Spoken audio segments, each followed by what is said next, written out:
This show is brought to you by Safety FM.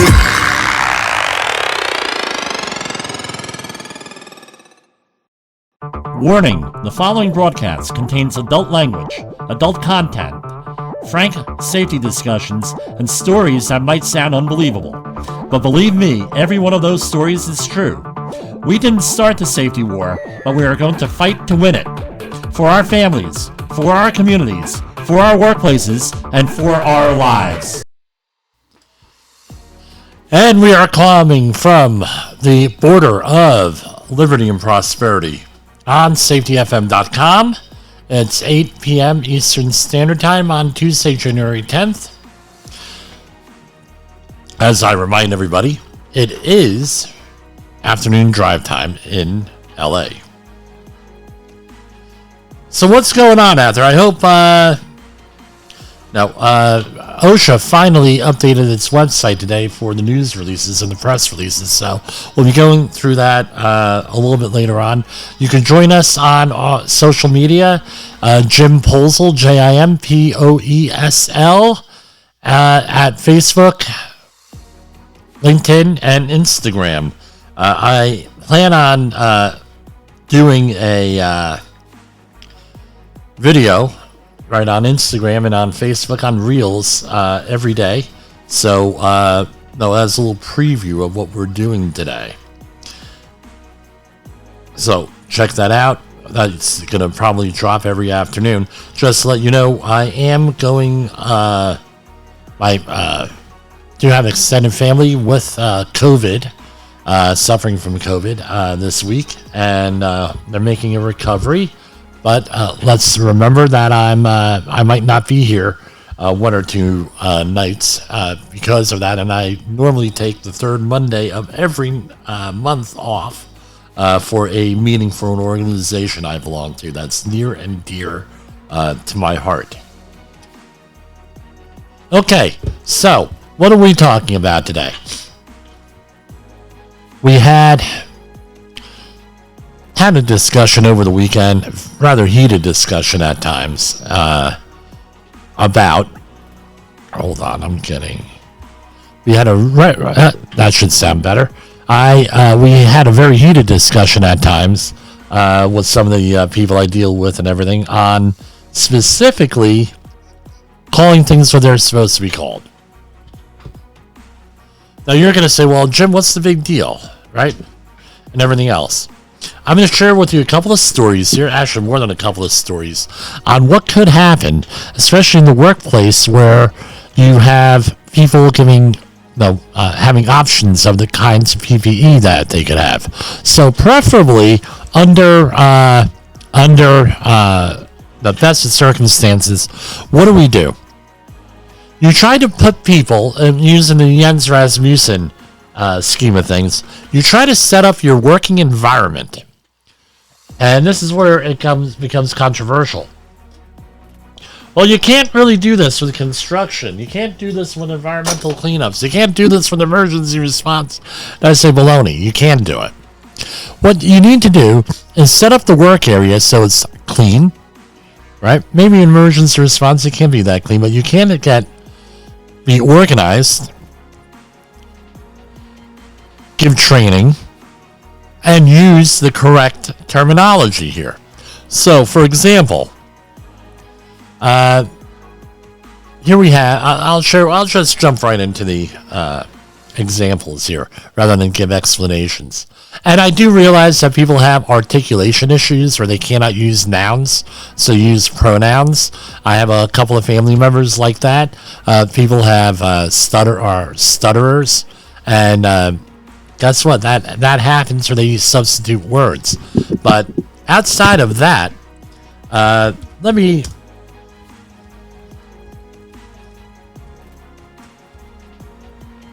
So, here's a little factoid for you. All right, color blindness, also known as enchroma. A lot of people, right? It is estimated that there are 300 million colorblind people in the world. colorblindness is more common than you think. 1 in 12 men is colorblind, while 1 in 200 women may have the condition. That means 95% of the colorblind community are men. 98% of those with colorblindness have red-green colorblindness. So in your workforce, and there's varying kinds. So in your workforce, you're going to be looking at like 1 in 12 men, if it's predominantly men, are colorblind. A lot of men. 1 in 200 women, not as much, but there are colorblind women with this. Something to remember, colorblind is normal for babies. And then as they grow, their color vision improves and is typically fully developed by 6 months. And it's possible to be colorblind in one eye and have normal color vision in the other eye. So what's the thing here, right? You're not right. They can't identify colors. So, for example, for colorblind people, for many of them, a rainbow only appears to have 2 or 3 colors, blue and yellow. To a colorblind person, the green light on the stoplight may appear white or even blue, while the red and yellow lights may look similar to each other. Many colorblind people struggle to match their black and blue socks and can find themselves a little mismatched from time to time. My wife, on our 4th date, asked me if I was colorblind. Okay, so outside of that, right, using colors to describe PPE may not be a good job. It may not be a good idea. So, story number 1. I was working with a company, and there was a change of management, and I was managing personal protective equipment, PPE, for years, as a consultant. And what happened was, they said, well, look, new management in, we want other people handling personal protective equipment. And I said, yeah, thank God, that's the last thing I have to do.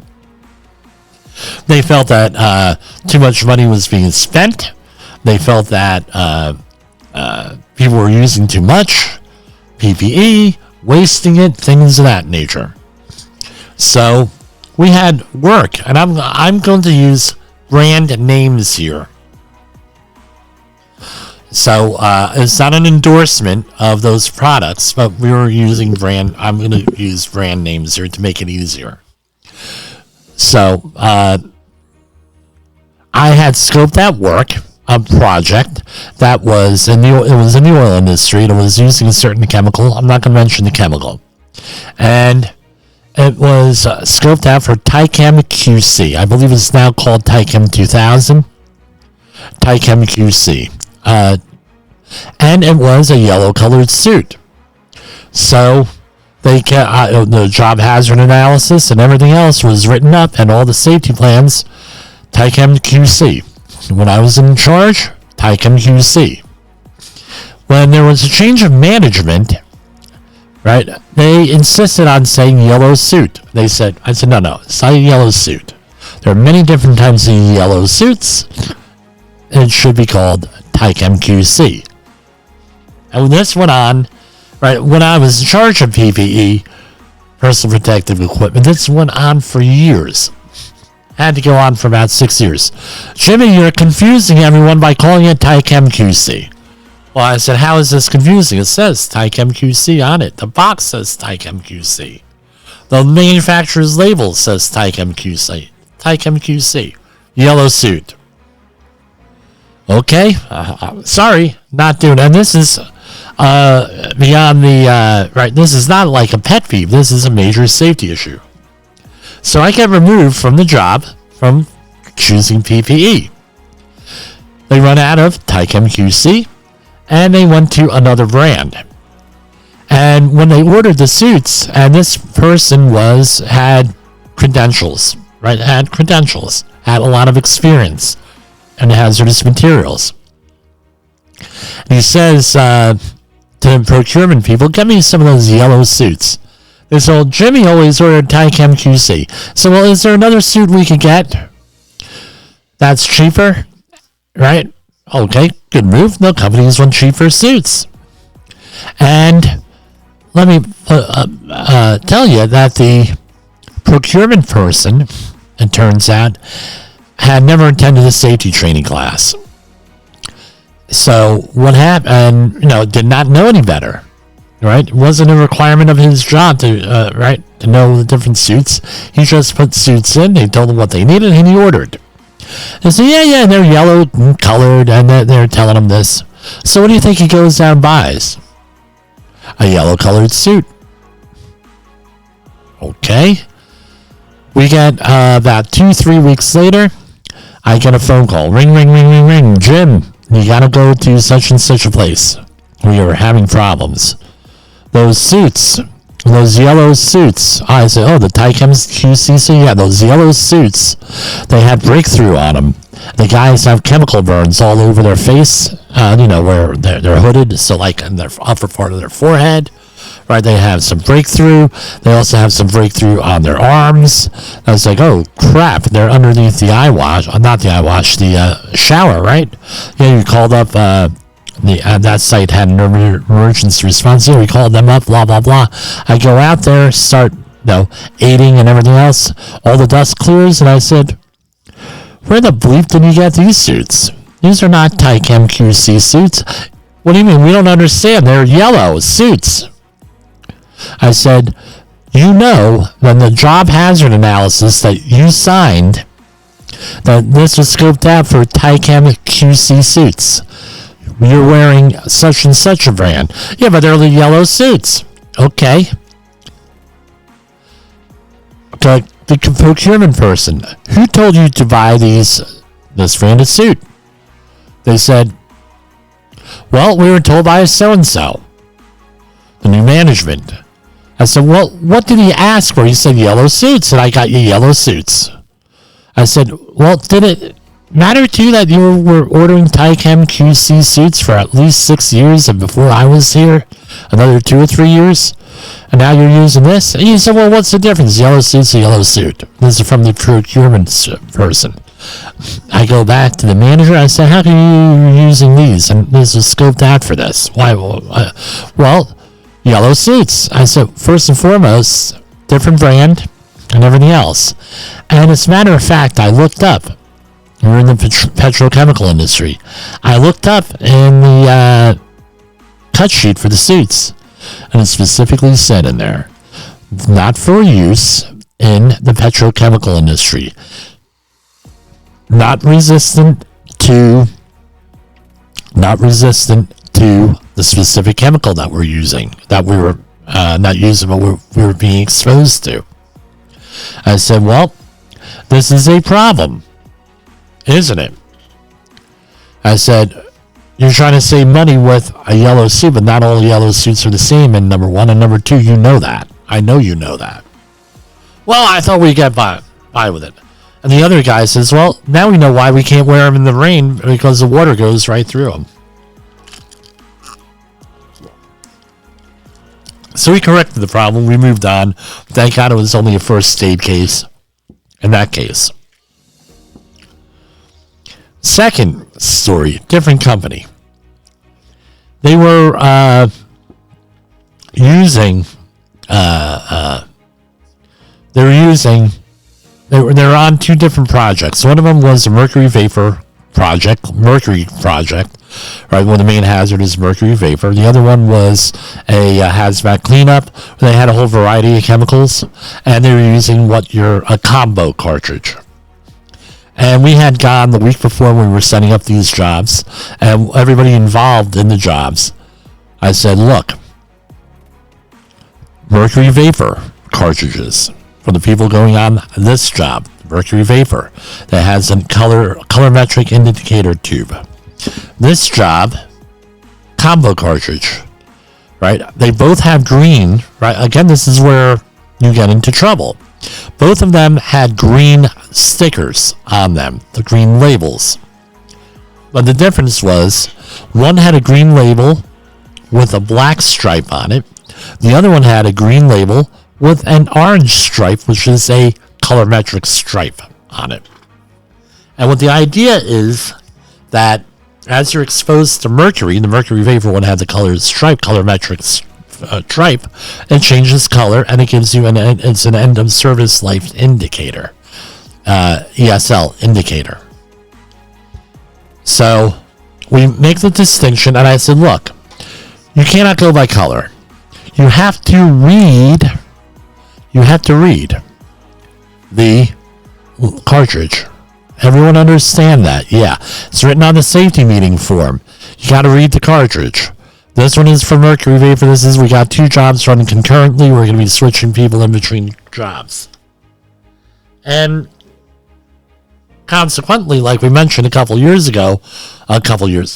last year, right? A couple weeks ago, Mercury Vapor, the main hazard with it is that it's odorless. So, what do you think happens? The people who go to the Mercury job grab the combo cartridges. The ones that go to the other job that need the combo cartridges grab the Mercury Vapor cartridges. I go there, order the job 2 or 3 days. What the hell is this? Well, they're both green. Who grabbed this? And the supervisors grabbed them, and they were the ones in on the meeting.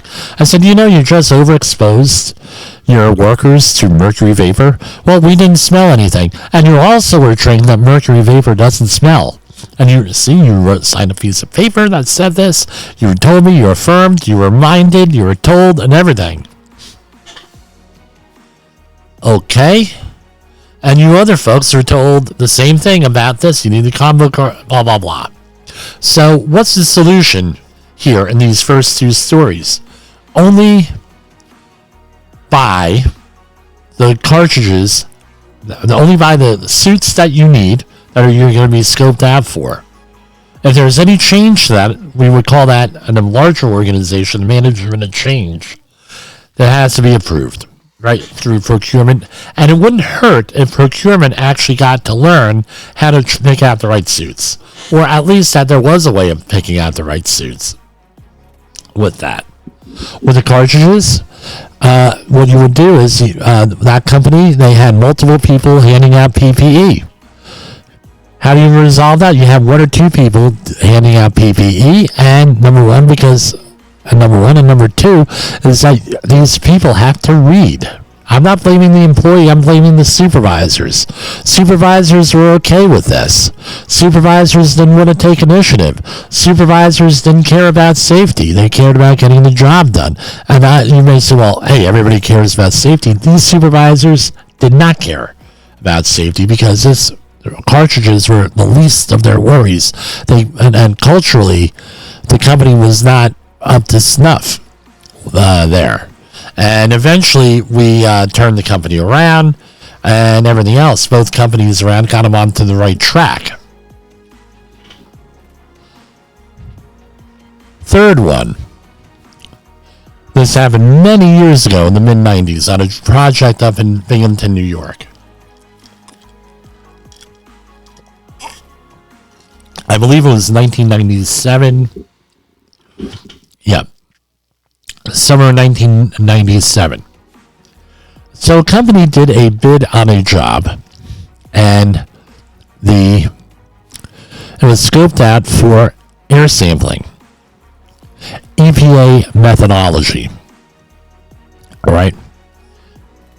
What did the company say? Which is considerably more than the OSHA methodology for air sampling. So what did the company choose? What do you think? The OSHA methodology for air sampling for community monitoring, because it was only $40 a sample as opposed to $200 a sample, which is why they received the bid, was that they were low bid on the job, and this was a New York State DEP job or DEC job. All right. Again, putting the community at risk, because the mind of the person doing the bidding for the job and the people running the job was air sampling, and doesn't matter. So they were out there for about 6 months doing this air sampling. And by the time I showed up on the job, I was doing air sampling and I was doing as I was told. Because again, they were withholding information. They wouldn't let me see the original specs for the job. They wouldn't let my employer see the original specs for the job. And when the DEP finally figured out what was going on, guess what happened? Any idea what happened? They were a little bit upset. So they ended up having to shut the job down for 2 weeks to go and correct the situation. Again, air sampling is air sampling, right? Lack of training, lack of knowledge. You're going to have a situation, nothing set up in the skills mode. There's safety issues there. I can have a whole mini-series on that project. I came into it late. Well, again, we managed to straighten things out.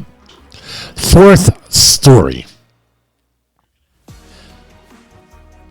A company was going into a confined space and there was a chemical in there that was supposed to be cleaned out.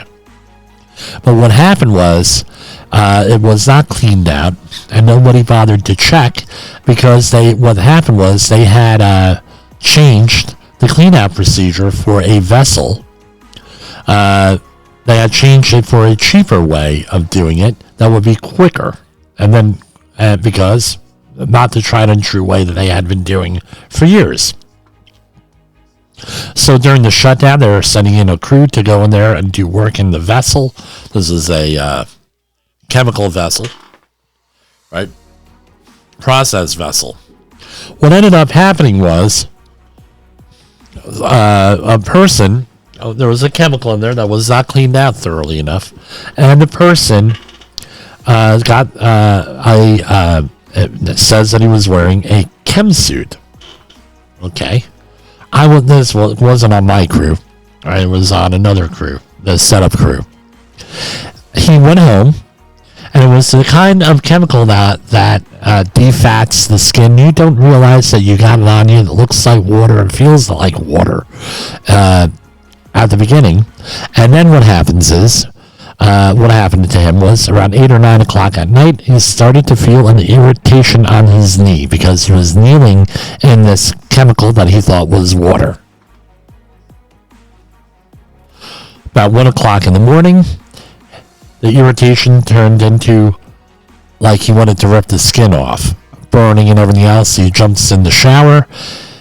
He's in there, right? And everything else, he sees he's got a chemical burn, he's in the shower and everything else. He says, I can tough it out. I'm a tough guy. Comes into work 7 a.m. in the morning. Reports that he has a chemical burn at around 7:45. He's rushed to the medic on site. They take off his pants, shows in the knee. He has 4th degree chemical burns on his knee. Now you're going to say, Jimmy, there's only 3 kinds of burns. Yeah, there are, that are mentioned. Though there are, in reality, 6. So we're aware of the superficial burn, formerly known as 1st degree burn, then partial dermal thickness, formerly known as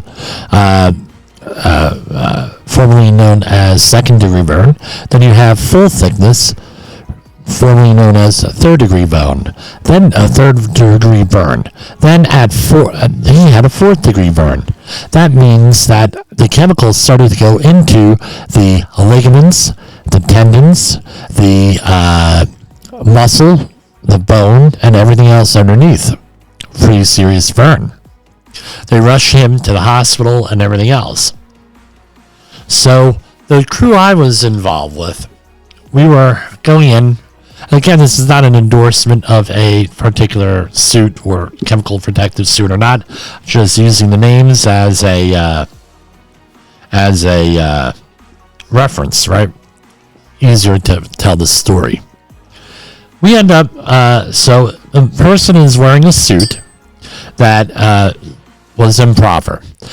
I was called into a meeting because we were going to be working the same process vessel they finally got some work done. We were going to continue this guy's work, what he was supposed to be doing, and some other stuff with that. What ended up happening was the project manager for that job, or someone higher up. They gave me a copy of the accident report. And what do you think they had for, was the permit. The permit issuer writes on there, and it's not so much the permit issuer's fault. He was unaware that the cleaning procedure had been changed, and that there was actual chemical in here that had a pH of 1.5 was in here. He was not aware of that. He was not told that he should have a pH paper or another indicator to determine whether it's clean. He wasn't told any of this. Remember, it was during a shutdown, so he had to write roughly 30 permits that day, work permits, and he wasn't going to go out and check every one of these areas. And as I tell people, right, as I remind people now, knowing HOP and everything else that we've been on this human organizational performance journey, is that you have two extremes. You can have a project completely safe and no work gets done, or you can have a project completely dangerous and fouled up and no work gets done. That's why you're in the middle somewhere, right? So you can only go so far, and you get pushed back on either end of this. And what ended up happening was I got a copy of the permit. What do you think the permit said on there? I think I said it during the story. It didn't say you need a specific suit. It said that you needed a chem suit. It wasn't even written in there clearly. You need a chem suit. So, what? No specification, no nothing. What ended up, so he says, Jim, this project manager, I will make sure you have the right suit picked. I said, we've always had the right suit picked.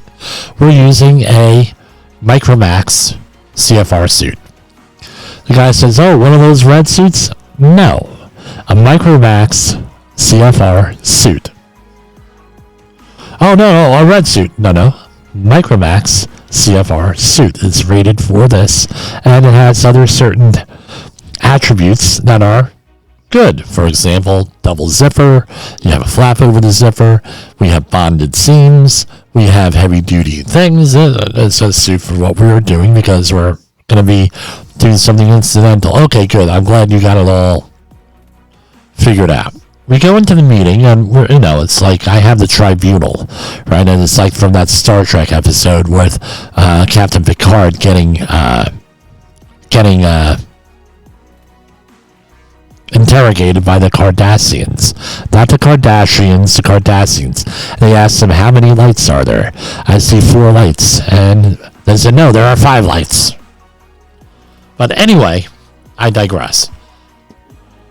I'm in there, and they said, okay, Jim, we had this accident. I said, okay, yeah, I heard about it.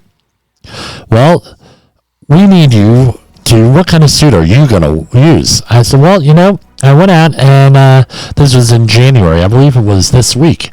I said, I went out, and for Christmas, I got myself the chemical guide for PPE, for chemicals and the PPE. We're all familiar with the book, and you're in hazmat.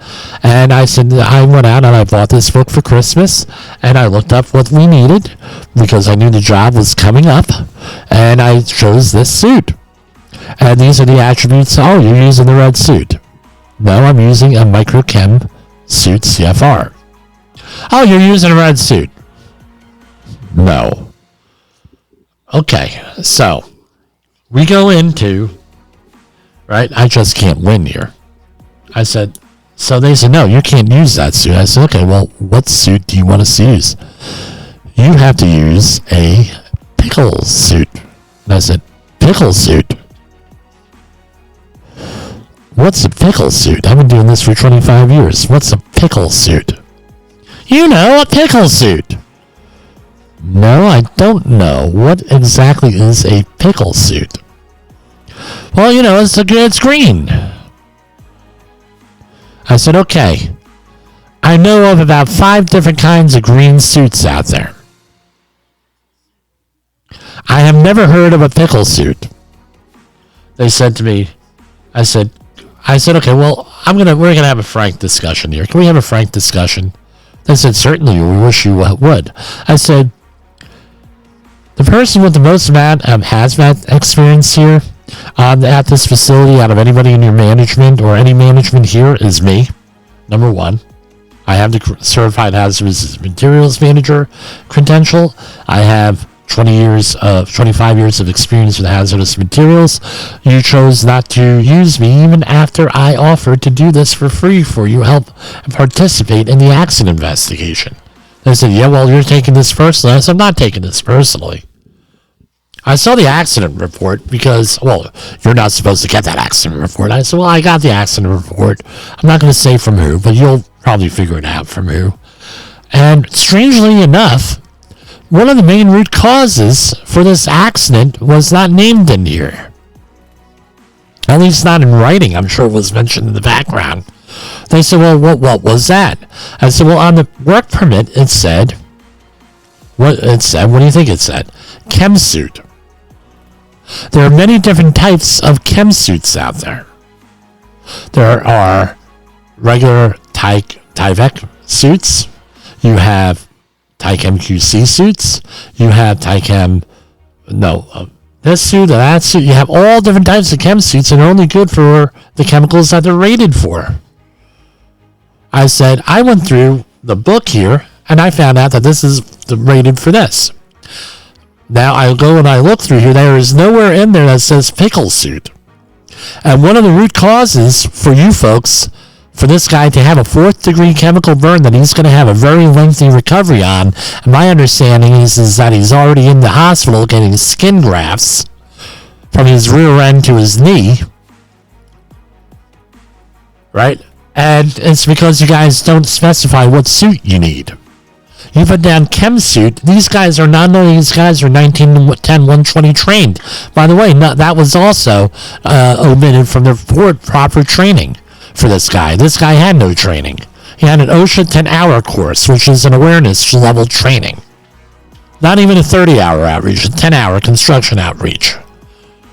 And you can see the squirming and everybody going down. Well, I said, now, we chose this suit based on this reason. It's good for the chemical, double thing, this, blah, blah, blah.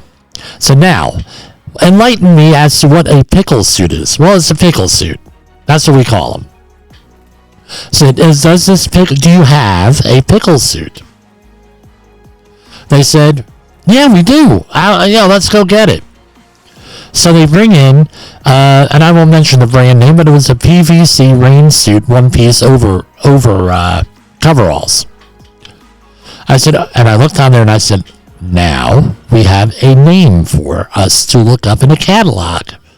And I can guarantee it's not going to say pickle suit, but I can see why you would call it that because it's green. I said, do you realize that 1 in 12 people are colorblind and 1 in 12 men are colorblind and you really shouldn't be using colors?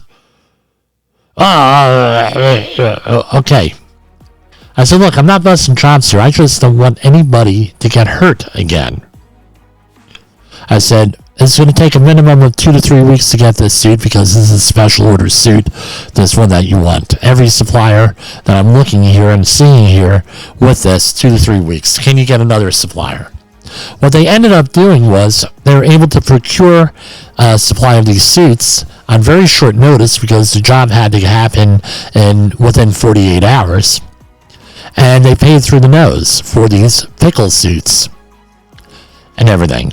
So, again, don't go by colors.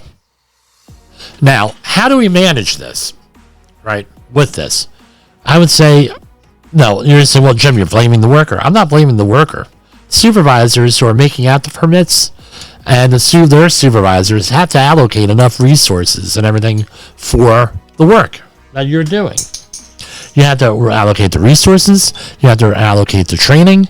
You have to allocate time. You have to allocate money. You have to allocate the right people for the job. Right from the beginning, none of this was right with this person. Right? And what happened was that insult to injury, the permit was for a different kind of work.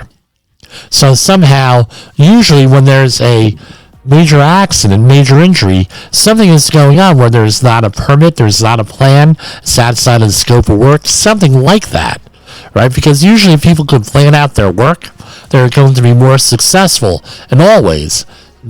Production-wise, safety-wise, in every way possible. So, a couple of things you could do. You can, make sure that the employees only use company-issued equipment. I was talking to a client last week where I said, well, what happened last year? Did you have any accidents and everything we have to go over in your 8-hour house swapper training? Want us to review this, tailor make it? They said, yeah. We tell them that they cannot bring their own tools to work.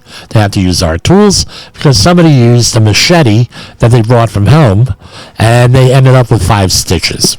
Okay, when they were using it.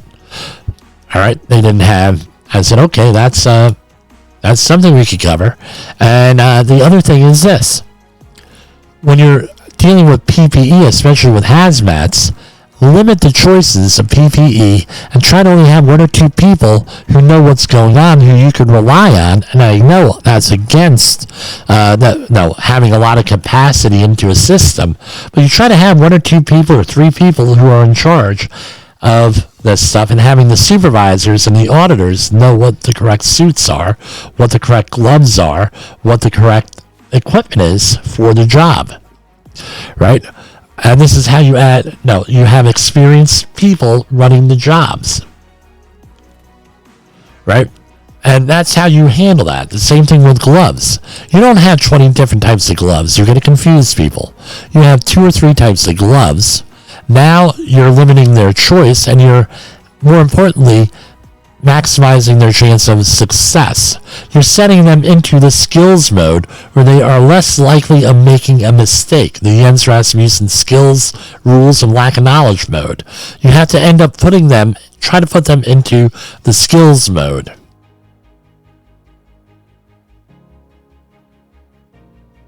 Pardon me, I had to cough. Hold on.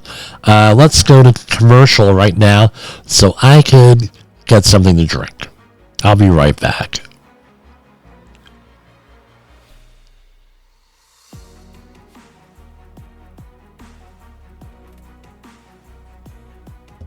You are listening to Safety Wars.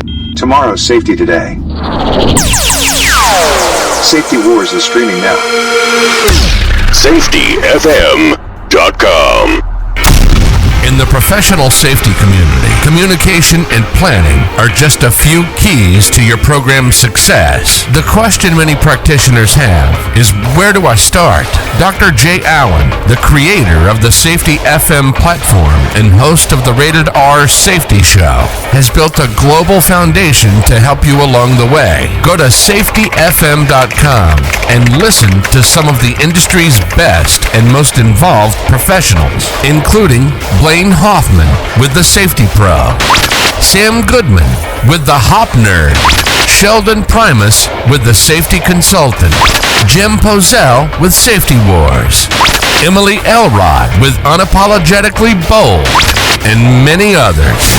As individuals, we can do great things, but as a team, we become amazing. Dial into safetyfm.com today and surround yourself with a powerful force of knowledge and support. OSHA recordables, first aid cases, catastrophic losses. You want answers? So do I. This is Jim Pozell with Safety Wars. And I am back. So, this has, using the right names and the right things, has broad implications. I'm sure we all can have that. We've all experienced it. Now, get me the thing. Right? Get me the yellow suit. Now there's 3 yellow suits. To everybody's credit, they learned and they improved with this. It was all part of human and organizational performance. You did some more training, more communication. The supervisors knew what was going on. And everybody learned and improved. And what ended up happening at that facility was everybody who was issuing permits to work on the job, they specified exactly what suit you were going to need, what kind of gloves you were going to need, and everything else. Even with the safety data sheets, Everybody preaches safety data sheets and this and that. They're not necessarily going to tell you what specific protection you're going to need. Use an impervious glove or an impervious suit, something like that. Use an appropriate suit. It's not going to be use a Tychem suit, use a Tyvek suit, use a Micromax CFR suit. They're not going to tell you that. So you have to go out and you have to figure that out, and that's where having an experienced safety professional or trained supervisors who know what they're doing with that. Now, something else I want to point out to you is that these suits do have updates to them. Many of them have expiration dates. So what ends up having to happen is that you need to keep track of that, especially so what I do is periodically, usually every January, I tell my clients to go through their suits, go through their PPE, go through their JHAs, go through their safety plans, update them as necessary, review them, make sure that you're using the correct equipment, there weren't updates to the equipment. Because I tell you what, I've been at places where they required a certain suit, and these guys went and got, yellow suit. They required a yellow suit. We required this suit. Oh, it's yellow, isn't it? Well, we have some yellow suits over there from a job we were on 15 years ago. Then you go through there, the suits they may be brand spanking new out of the box, but they're degraded. Right there, they may not be applicable to what you need today, because they make them differently. They're good for different chemicals 15 years ago than today. Maybe they're defective, what have you, and that's also that could happen. So you try to put people into the skills mode with the least amount of error. So you limit their choices on the PPE. You have them use company-issued equipment. This way, you're all in control of that, and you could do training on your specific equipment. The problem, especially with a lot of small businesses, they run out of something. Where do they go? Their local department store, their local box chain. Then they order things online. This is a recipe for disaster, because they may not be getting the right equipment. And this is where you need to watch out for, especially respirators, suits, and other chemical protective equipment. And we're going to go we're going to have a little bit of music. We're going to set up for our regular stuff. We're going to talk about some of the OSHA news releases and everything else today. I have to call up those screens on the computer. So I'll be right back.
Okay, we are back. We're all set up here. I figured I wasn't going to hit you with two commercials that are all the same, right? Twice in a row here. This is from the OSHA website with their news releases. This is from Region 6 from January the 4th. Now, they just posted this today because I've been looking back every night that we're doing a thing, right? Doing a program. There I am, not using the right words. Even I'm guilty of it. U.S. Department of Labor investigation of fatal equipment rollover incident finds a Texas fencing contractor exposed workers to deadly safety hazards. And this had to do with a deceased teen worker. A federal workplace and safety investigation into how a 15-year-old worker tragically suffered fatal injuries while installing fencing in Guthrie has found the employer failed to follow required workplace safety standards. OSHA inspectors went to the work site on July 6th and learned the teenager had been trapped under heavy equipment. They determined that the employer had illegally modified a loader and failed to provide adequate training or personal protective equipment, such as a hard hat, gloves, and safety glasses. The company also did not report the workplace fatality within 8 hours after it occurred, which is a record-keeping violation, another violation for which the OSHA issued a citation. This tragic event cut short a worker's life before they entered adulthood. This deadly incident might have been prevented at legally required standards. Proven methods for protecting workers from serious construction hazards had been followed. Proposed penalties are $20,512 for 5 violations of federal violations. Let's look at that. They have a link to this. We're scrolling on down. Citation 1, serious. The employer, it was a general duty clause violation. The employer did not furnish employment in a place of employment which was free of recognized hazards. All right. The employees are exposed to struck by hazards from modifications added to a loader without the manufacturer's written approval. That was a $4,300 proposed violation. Second one, serious. This was 1926.21. Again, this was JHAs are usually issued for this to resolve this. The employer did not instruct each employee in the recognition and avoidance of unsafe conditions and the regulations applicable to the work environment. Right, proposed $4,351. Number 3, personal protective equipment violations. Right, meaning gloves with barbed wire fencing. That didn't have anything to do with the actual incident. The employer did not provide employees with safety glasses, right, around working in and around a hammer post driver. The next one, no hard hat. Right, I've seen a couple of injuries from people not wearing a hard hat with a slide hammer. And the last one was reporting the death within 8 hours of the employee. Right, so this is where companies foul up a little bit.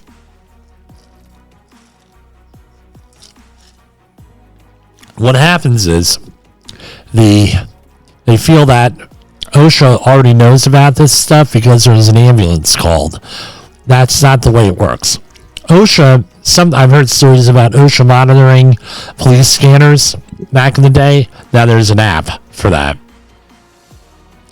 And hearing about fatality and then just waiting for the employer to call. Right? And I'm going to tell you, every time, depending on what area of the country you're in, because I think all of them have an agreement with OSHA, is that whenever there is a fatality, workers' comp payout, something like that, 911 call, OSHA gets notified. All right, I've had a couple of clients get caught with that. So this is another one, a whistleblower thing. Federal safety and health investigators have determined that one of the nation's largest airlines retaliated against flight attendants who reported work illnesses caused by, and this makes, again, not using proper terminology, toxic fumes entering aircraft cabins. They should know better. Should be toxic gases or exhaust, something like that. And apparently there was this airline retaliated against the employer.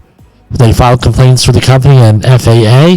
And the flight attendants alleged the airline docked attendance points and discouraged them from repeatedly reporting work-related injuries or illnesses. So the proposed fine is $6,800 and some change. So that's that's what it is. Realize that even though this wasn't an OSHA violation, this is covered by another agency. OSHA does investigate and manage whistleblower complaints for the government. U.S. Department of Labor renews STAR designation of Millstone Power Station for workplace safety and health achievements. Nuclear power generation facility maintains safety distinctions since 2004. This was Millstone Power Station, Waterford, Connecticut, owned by Dominion Energy. They employ 1,200 workers, including 300 contractors. And OSHA first recognized the Millstone Power Station in 2004 as a star site, the highest level of recognition that the agency's VPP program offers. The facility earned its latest VPP star renewal following an on-site evaluation in July of 2022. Okay, very prestigious. Congratulations to all. U.S. Department of Labor reminds certain employers to submit required 2022 injury and illness data by March 2nd, 2023.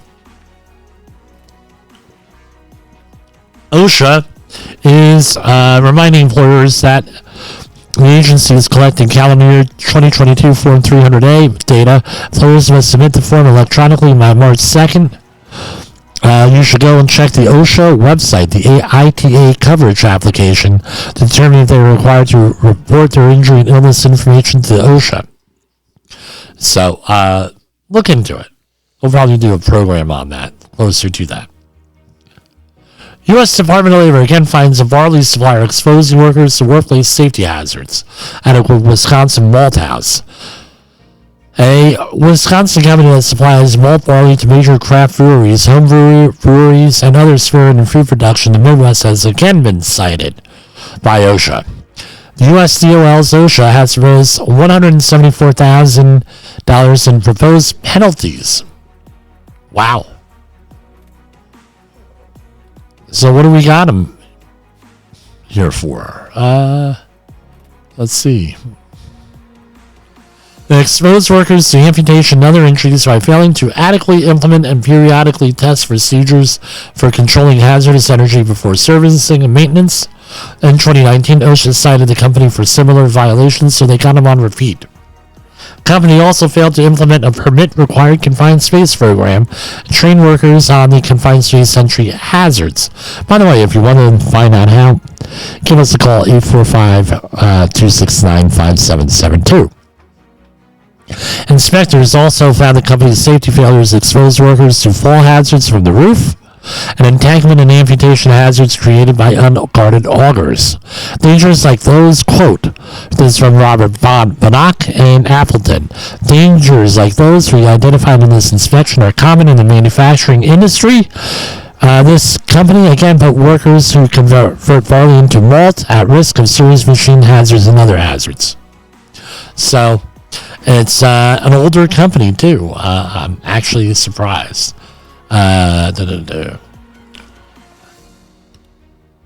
Next. All right. National Human Trafficking Awareness Day is recognized each year on January 11th. In recognition of this important day and throughout the month of January, Blue Campaign hosts several special events and educational activities. You can find out more at dhs.gov. They have a link right on their homepage. Blue Campaign's largest initiative is Wear Blue Day. To raise awareness of human trafficking, we invite the public to take photos of themselves, friends, family, and colleagues wearing blue clothing and share them on social media, along with our hashtag, Wear Blue Day hashtag. Anyone can participate. All you need is a piece of blue clothing. All right, so that's something to remember for tomorrow. What do we got here? We're going to go into the financials.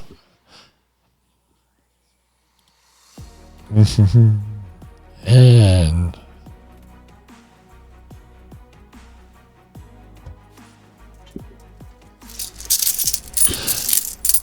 for the Dow Jones Industrials, today closed at 33,704, up 0.56%. S&P 500 closed at 3919.25, up 0.7%. Nasdaq closed at 10,742.63, up 1.01%. Russell 2000 1822.65, up 1.49. U.S. 10-year Treasury notes went up 2 30 seconds.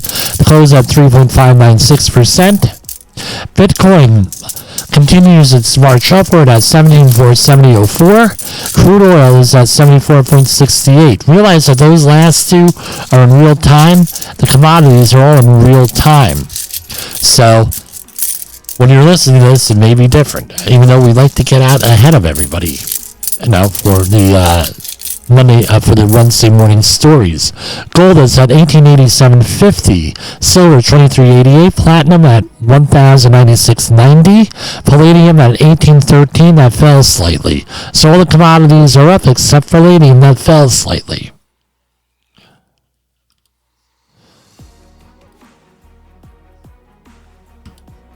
All right. We haven't had this update in a while. Nuke plot. Counter-terror cops and security services investigating after deadly shipment of uranium was seized at Heathrow Airport. Counter-terror cops, I cannot speak today, and security services are investigating after deadly shipment of uranium was seized at Heathrow. Okay, the undeclared nuclear material can be used in a dirty bomb. What's that? As a bomb, a regular conventional bomb that is wrapped in nuclear material, and a regular bomb is used as a dispersion device. This primarily causes panic, right? So, Governor Newsom recovered the homeless problem, right? Fed up. Newsom pledges millions to clear California homeless encampments. While discussing his wishes for the 23 to 24 state budget on Monday, California Governor Gavin Newsom said he wants to dedicate $750 million to clearing the state's homeless encampments. We want to see accountability. People want to see these encampments cleaned up. They're fed up. People agree. They want to see more accountability for dollars invested. So it would go to local governments in part of a larger $15.3 billion package. Okay, I tell you what. You can't just clear them. You got to help these people if they can be helped. Right? You got to manage them. You have to be kind. You have to have empathy. As I always say, right, and my father, right, rest in peace, Dad. Now, this is one of the main things I'm going to remember you taught me. One or two mistakes and you could be just as easily out on the street homeless. And there, right? Health care issues, financial issues, any other issues.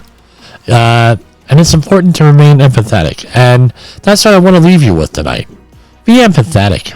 Help people. Be an inspiration towards people. Everything along those lines. That's how we're going to get through this. We're going through some tough times in the country. I think if we all stick together, if we all try to get along, have some understanding with each other, we're going to make it through. And that's how we're going to win that safety war. For Safety Wars Live, this is Jim Posel. I look forward to seeing you tomorrow. The views and opinions expressed on this podcast are those of the host and its guest and do not necessarily reflect the official policy or position of the company. Examples of analysis discussed within this podcast are only examples. They should not be utilized in the real world as the only solution available, as they are based only on very limited and dated open source information. Assumptions made within this analysis are not reflective of the position of the company. No part of this podcast may be reproduced, stored in a retrieval system, or transmitted in any form or by any means, mechanical, electronic, recording, or otherwise, without prior written permission of the creator of the podcast, Jay Allen.